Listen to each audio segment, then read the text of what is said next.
नमस्कार। जब भी हम भारत के संविधान का नाम सुनते हैं तो दिमाग में क्या आता है? पॉलिटिक्स, इलेक्शंस, नागरिक अधिकार, शायद यही सब, है ना?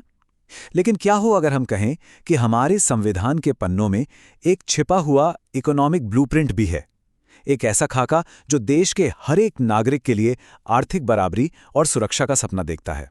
तो चलिए आज इसी छिपे हुए खजाने की पड़ताल करते हैं। ये बात अपने आप में बहुत पावरफुल है। देखिए, हमारे संविधान बनाने वालों का सपना ये था कि संविधान की बातें सिर्फ वकीलों की भारी भरकम किताबों में बंद ना रहें, बल्कि देश के हर आम इंसान की समझ और जिंदगी का हिस्सा बने।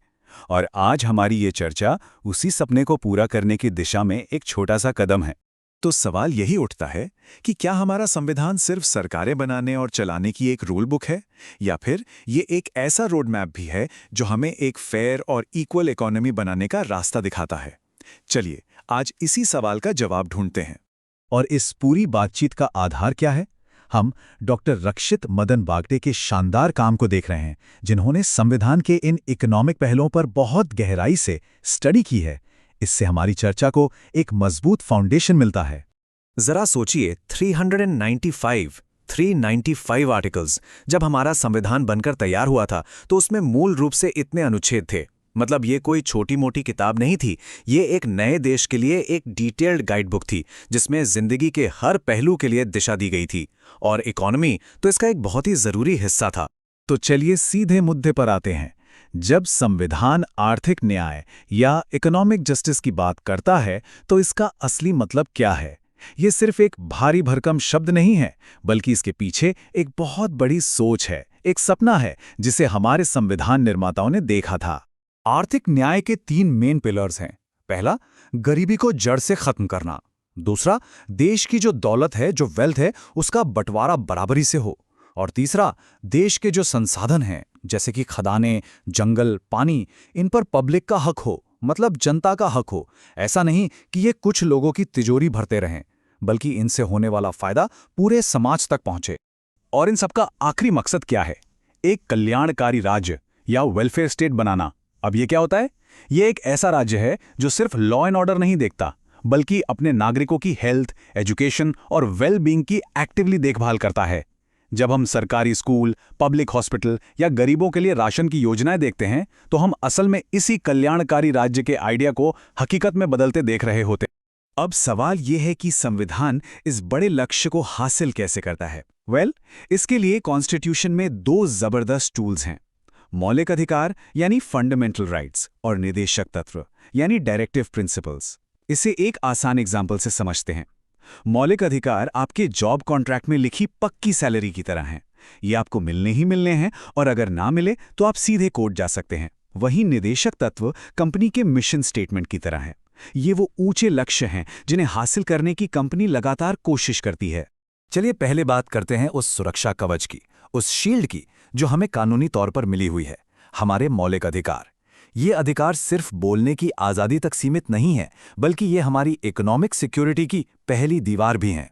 अब देखिए, आर्टिकल 14, 15 और 16, ये तीनों मिलकर एक मजबूत फाउंडेशन रखते हैं। ये कहते हैं कि कानून की नज़र में सब बराबर हैं, किसी के साथ किसी भी आधार पर भेदभाव नहीं होगा, और सरकारी नौकरियों में सबको बराबर मौका मिलेगा। यही तो इकोनॉमिक अपॉर्चुनिटी की पहली और सबसे ज़रूरी सीढ़ी है। और फिर आता है आर्टिकल 17। ये सिर्फ एक कानून नहीं, ये अपने आप में एक सोशल एंड इकोनॉमिक रेवोल्यूशन था। इसने अस्पृश्यता यानी छुआछूत जैसी प्रथा को गैर कानूनी बना लिया, जो सदियों से करोड़ों लोगों के लिए आर्थिक तरक्की के रास्ते में सबसे बड़ी दीवार बनी हुई थी। इस एक आर्टिकल ने सम्मान और अवसरों के बंद दरवाजे खोल दिए। इसी तरह आर्टिकल 23 इंसान की मेहनत की इज्जत की रक्षा करता है। ये मानव तस्करी और बेगारी यानी बिना पैसे दिए जबरदस्ती काम करवाने पर रोक लगाता है। इसका सीधा मतलब है कि किसी भी इंसान का इकोनॉमिक एक्सप्लॉयटेशन नहीं किया जा सकता। उसका श्रम, उसकी मेहनत अनमोल है।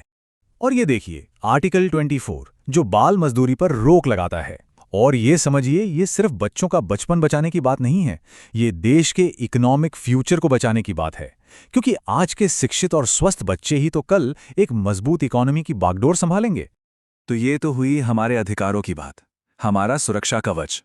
अब चलते हैं उस रोड मैप पर जो देश को फॉलो करना है।